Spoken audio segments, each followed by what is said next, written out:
So that's true too. But generally speaking, it's all about balance. So if you like, what I did was, I said, okay, I had some friends coming over, they love fish.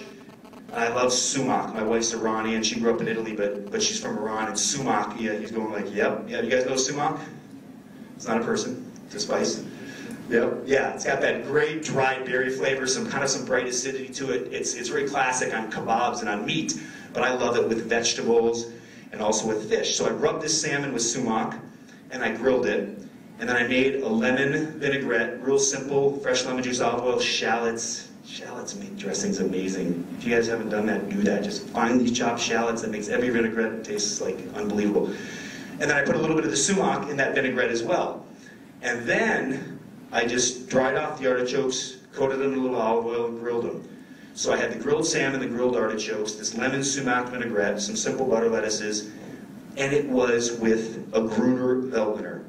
And it was truly mind-blowing. It was one of those things where, you know, oftentimes I'm the guy at the table that just disappears, you know, into my plate, and everyone's like, hello, we're here, you know, and I'm just like getting this culinary facial, trying to take in all the smells and flavors of the food and wine. So, which brings me to another point. You want to do that, by the way. We'll finish the salad in a second. This is that culinary ADD kicking in. You want to, the way you got to approach food and wine tasting is just stop. Treat it like you treat your relationships, the good relationships. Listen.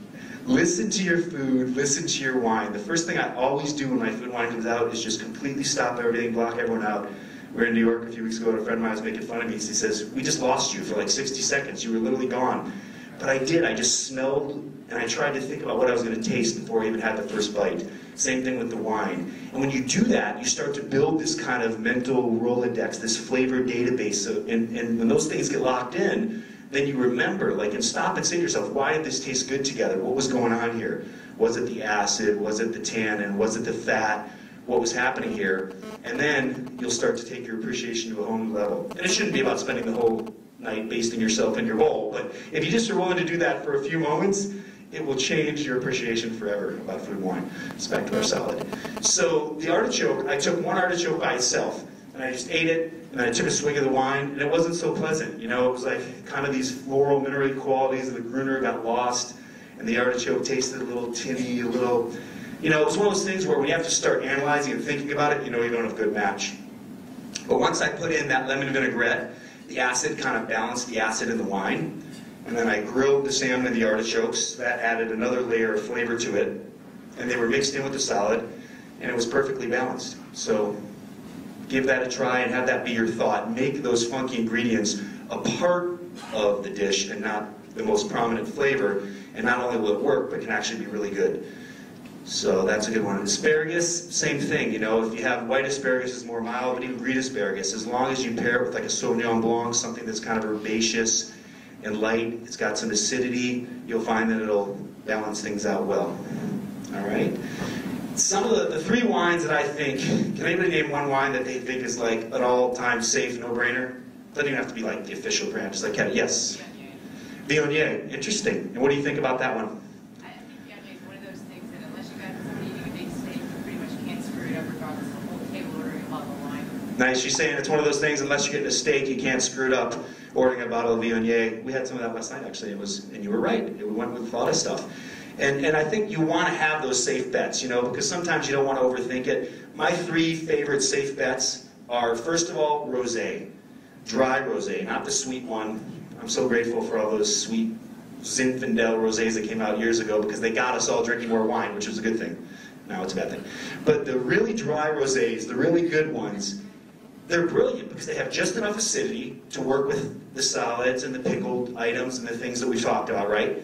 But they have just enough fruit to match up and give body and character and go with some slightly spicy things. And then they also have just a little bit of tannin from having some skin contact, which makes them work with most proteins, except for, as she said, like a big steak. Were you going to say something? Yeah, champagne goes with everything. That's number 2 on my list. I couldn't agree more. Champagne is mad, and you just look good drinking it. You know, it's the one moment I can feel rich. It's like, hey, look at my bubble. And to feel even richer, my mother-in-law, how does anybody hate their mother-in-law if you have a mother-in-law like mine? She goes back to Iran every now and then, and she brings us back this huge tin of caviar from the Caspian Sea. And I mean, I'm not talking some dainty little silver spoon for $300, like a bucket. I mean, I was doing like the Winnie the Pooh thing, just eating it like it was honey, you know, like, I can't get enough, you know, feeling so indulgent. But we had friends over right before we moved to San Francisco last week, and I did some little, you know, just some little toasts with a touch of butter, just a little bit of the caviar. And as the champagne was getting drunk and we went on, everyone just started just grabbing it and having spoonfuls of the stuff. What was amazing is we started off just simple, a little bit of butter, a little bit of caviar on these toasts, and we had a Prosecco, off dry, just a little bit sweet. I love Prosecco too, because like you never feel bad at the price. You can add a splash of Campari in it. You can drink it whenever you want. It's like an easy, safe wine. But it was really nice because the sweetness, a little bit of sweetness, cut the saltiness of the caviar and brought the full fish flavor forward. I mean, you felt like you were licking the bottom of the ocean in all the best ways. It was like, wow! And then the bubbles grab that little bits of seafood flavor, just starts popping in your mouth, and you're just, I mean, they really lost me in that moment, but they were all gone anyway, so it didn't matter. But then we moved into a champagne, as you said, and you're exactly right, because, well, why? One of the reasons champagne works with so much, low alcohol. You got low alcohol, so it doesn't get in the way of salt, because salt will really accelerate alcohol. So that's one thing, when you have salty food, you want low alcohol wine. Also, usually, not all of them, but they're off dry, you have just that touch of sweetness that makes them work. And what's also cool is you can have you guys ever done like a tasting dinner where you did champagne with every course? Okay, I'm not going to your houses. Yeah, okay, you have, I'm going to your house. All right, good. It's great, isn't it? Yeah, I mean, it's like you can start off with light sweet Prosecco, you can move into a slightly more yeasty one and put it with some mushroom crostinis and some thyme, and you just keep going. Big rosés, I love it, you know, rosé champagne. Now we've got two of our hits in one glass, because rosé is that other one that is like the perfect no-brainer, almost goes with everything. So you got rosé, you got champagne, and then the third one for me is kind of funky, and this is just my experience. And remember, it's kind of like traveling, right? You tell me you're going to Paris, I'll give you all these great restaurants to go to. At the end of the day, you're going to find that offbeat, funky, cool spot that you're going to love. It's going to be your experience at your vacation. Think of wine the same way. Look for that offbeat, funky spot, that offbeat wine and food match that works for you. And that's what it's about. All the stuff we're talking about today is like the very generic, kind of set you up for success. But then after that, it's an adventure, and you got to find your own pairings. For me, Barbera is that off-the-beaten-track wine. Northern Italy, cooler, so it has a lot of acidity. Huge, bright fruit. I mean, sometimes there's so much acidity in it, I go, is it wrong? And after a few sips, I go, no, it's so right. I love it. But it really works with so many foods. I mean, obviously, if you're doing, you know, a poached whitefish, I'm not going to say have Barbera. But it goes with so much. Even spicy. Tana doesn't work with spice, right? We already talked about that. I did these spicy meatballs. My daughter loves these meatballs. You ever go to Delfina in San Francisco, and I have no reason to like plug it other than I just love